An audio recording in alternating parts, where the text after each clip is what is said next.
International media बाकायदा तौर पर रिपोर्टिंग कर रहा है और ये पूछा जा रहा है कि ये सिलसिला आखिर कब तक चलेगा और क्या हमारे पास कोई एविडेंस नहीं है, हमारे पास कोई कॉन्क्रीट वजह भी नहीं है इसकी। अप्रैल 1979 में जुल्फ़िकार अली भुट्टो को तख्तादार पर लटकाया गया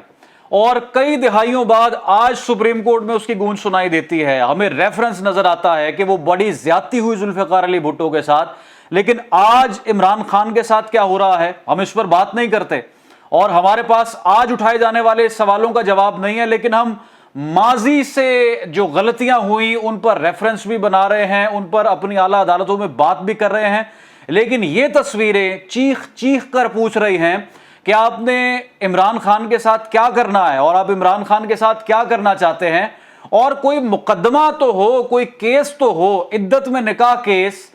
या ऐसा केस जिसका कोई वजूद ही नहीं है, उसकी पादाश में एक इतने बड़े लीडर को, एक फॉर्मर प्राइम मिनिस्टर को आपने जेल में डाला हुआ गुज़श्ता 10 महीने से और आपके पास उसकी कोई वजह भी नहीं है। आज बानी पीटीआई चेयरमैन।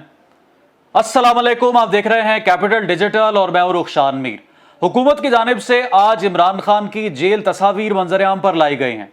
और ये वही इमरान खान है दुनिया भर में जिन्हें सेलिब्रिटी और सुपरस्टार के तौर पर जाना जाता है, क्योंकि पाकिस्तान को वर्ल्ड कप दिलवाया, पाकिस्तान में कैंसर हॉस्पिटल बनाया, पाकिस्तान में यूनिवर्सिटीज़ तामीर करवाई और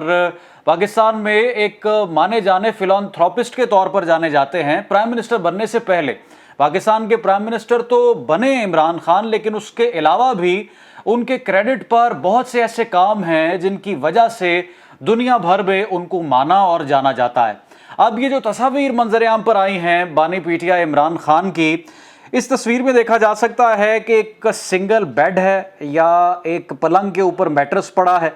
इस कमरे में एक रूम कूलर मौजूद है, एक छोटी सी एलसीडी मौजूद है, अंदर ही एक बेसन लगा हुआ है जहां पर हाथ धो सकते हैं और गालिबन इस बेसन के पीछे एक अटैच वॉशरूम है छोटा सा, एक टेबल है और उसके सामने एक कुर्सी पड़ी है। कुछ तस्वीर जो हैं वो उनकी वहाँ पर हैंग की हुई हैं और उसके बाद फिर दूसरी तस्वीर मंजर-ए-आम पर आई और दूसरी तस्वीर में दिखाया गया कि एक बुक शेल्फ है और उसमें 3 रैक्स हैं और वहाँ पर किताबें मौजूद हैं, टेबल के ऊपर भी किताबें पड़ी हैं। फिर एक और तस्वीर भी मंजर-ए-आम पर आई जिसके अंदर उनके खाने पीने की चीज़ें मौजूद हैं, अशियाए खुरनोश हैं, कुछ बर्तन धोने वाले वहाँ पर चीज़ें मौजूद हैं, कुछ वहाँ पर मसाला जात मौजूद हैं, कुछ और ग्रॉसरी आइटम्स वहाँ पर मौजूद हैं। और एक और तस्वीर मंजर-ए-आम पर है जी, ये एक बालकनी है या एक कॉरिडोर टाइप जगह है जहाँ पर उनको फैसिलिटी दी गई है कि वो शाम को या सुबह के औकात में वॉक कर सकें और इसको बड़ा बढ़ा चढ़ा कर हुकूमत की जानिब से पेश किया जा रहा है कि ये तमाम तर फैसिलिटीज़ जो हैं वो हमने इमरान खान को जेल में दी हैं और जो उनके गुज़श्ता 10 महीने हैं वो बड़े कंफर्टेबल गुजरे हैं और बड़े अच्छे तरीके से वो जेल में जो हैं अपना वक्त गुजार रहे हैं। इस तस्वीर को लेकर मैं रिएक्शन जरा आपके सामने दुनिया भर का रख दूं कि इसमें जो इंटरनेशनल मीडिया है वो इमरान खान की अचीवमेंट्स को शेयर कर रहा है कि उन्होंने अपने सियासी करियर का आगाज करने से पहले, अपने सियासी करियर के आगाज करने से पहले किस तरह से दुनियाई क्रिकेट में अपना लोहा मनवाया,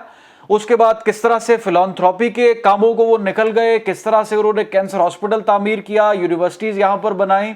और जैसे एक सेल्फ मेड और एक स्ट्रगलर शख्स होता है जिसकी कोई पॉलिटिकल लेगेसी नहीं होती, ना ही पीछे कोई वो फ्यूडलिज्म है और ना ही उनका इस तरह का बैकग्राउंड है, लेकिन उन्होंने किस तरह से डे बाय डे और स्टेप बाय स्टेप अपना लोहा मनवाया और पाकिस्तान के वज़ीर आज़म मुंतखब हुए। अब अहम सवाल जो दुनिया उठा रही वो ये कि आखिर वो केस क्या है जिसकी वजह से खान साहब जेल में हैं और उनकी आप जनाब तस्वीर भी शेयर कर रहे हैं। अब जो बुनियादी केस उन पर साइफर का था, साइफर का केस तो ख़त्म हो गया, उसमें तो अदालतों ने उनको बाइज्जत बरी कर दिया। दूसरे नंबर पर उन पर जो 9 मई के मुकदमात हैं, 9 मई के मुकदमात में बराह रास्त खान साहब किस तरह से इन्वॉल्व है, ये अभी तक सवाल जो है एक बहुत बड़ा क्वेश्चन मार्क मौजूद है। उसके अलावा तोशाखाना से तहाइफ का मामला या इद्दत में निकाह केस, बुनियादी तौर पर इस वक्त खान साहब जिस केस की वजह से जेल की सलाखों के पीछे हैं और इस कमरे में कैद हैं, وہ کیس بنیادی طور پر عدت میں نکاح کا کیس ہے، یعنی شادی کرنے کا کیس ہے، اور اس کیس کی وجہ سے ایک اتنی بڑی ہائی پروفائل شخصیت 10 مہینے سے پابند سلاسل ہے، دنیا اس پر ہنس رہی ہے۔ سوال یہ کیا جاتا ہے کہ نریندر مودی تیسری مرتبہ بھارت کے پرائم منسٹر منتخب ہوئے اور انہوں نے بھارت کو ایک آئی ٹی ہب بنا دیا، چائنا کا مقابلہ کرنے لگی انڈین اکانومی، وہاں پر بڑی بڑی کمپنیز آ کر اپنی مینوفیکچرنگ کر رہی ہیں، مائکروسافٹ شامل ہے، ایپل شامل ہے، دیگر اس میں انٹرنیشنل کمپنیز، بڑے بڑے ٹائکون شامل ہیں۔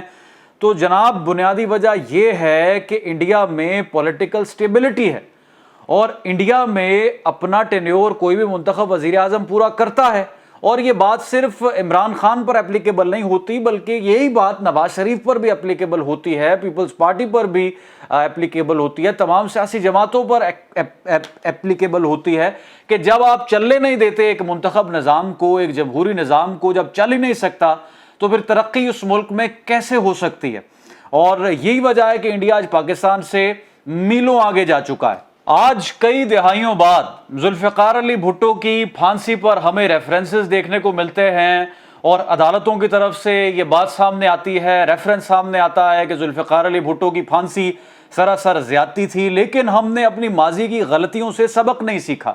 اور ہم آج بھی وہی غلطیاں دہرا رہے ہیں۔ ہم نے ایک اتنی بڑی شخصیت کو، ایک وزیر اعظم کو آج بھی سلاخوں کے پیچھے پھینکا ہوا ہے، اور نہ کوئی کانکریٹ ایویڈنس، نہ کوئی کانکریٹ مقدمہ، لیکن سیاسی مخالفت، اور صرف ایک حکومت کو رکھنے کے لیے اور دوسری سیاسی جماعت کو گیم سے آؤٹ کرنے کے لیے ہم وہی غلطیاں دہراتے چلے جا رہے ہیں جو ماضی میں ہم سے کی گئیں، اور ہم نے ان غلطیوں سے سیکھا نہیں ہے۔ اس تصویر کو لے کر، اس تمام تر جیل کے منظر کو لے کر جو دنیا سوال پاکستان سے کر رہی ہے، کسی ایک سوال کا جواب بھی ہمارے پاس موجود نہیں ہے، اور دنیا کو ہم کیا بتائیں، ہم دنیا میں ہونے والے مظالم پر کیا بات کریں جب ہمارے پاس ہماری اپنی سنوائی اور ہم انصاف کے منتظر ہیں۔ کامنٹ سیکشن میں قیمتی رائے سے ضرور آگاہ کریں۔ رخشان میر کو دے کیپٹل ڈیجیٹل سے دوبارہ حاضر ہوں گے۔ اللہ حافظ۔